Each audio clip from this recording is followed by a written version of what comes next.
പുനലൂർ എന്ന് കേൾക്കുമ്പോൾ തന്നെ നമ്മുടെ മനസ്സിലെത്തുന്നത് തൂക്കുപാലമാണ്. തൂക്കുപാലത്തിൻ്റെ ചരിത്രം പറയുകയാണെങ്കിൽ 1877 ആൽബർട്ട് ഹെൻറി എന്ന എഞ്ചിനീയറാണ് നദിക്ക് കുറുകെയുള്ള ഈ പാലം നിർമ്മിച്ചിരിക്കുന്നത്.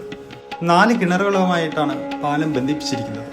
പാലത്തിലെ ഇരുമ്പ് കമ്പികൾ കിണറ്റിൽ സ്ഥിതി ചെയ്യുന്ന ക്ലിപ്പുമായി ബന്ധിപ്പിച്ചിരിക്കുന്നു.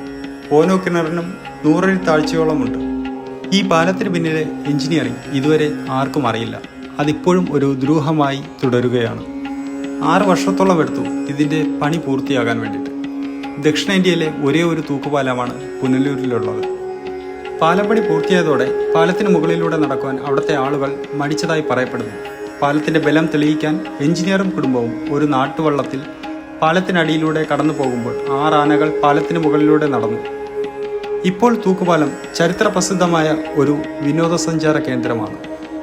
ഈ പാലം ഇപ്പോൾ കേരള പുരാവസ്തു വകുപ്പിൻ്റെ കീഴിലുള്ള ഒരു സുരക്ഷിത സ്മാരകമാണ്.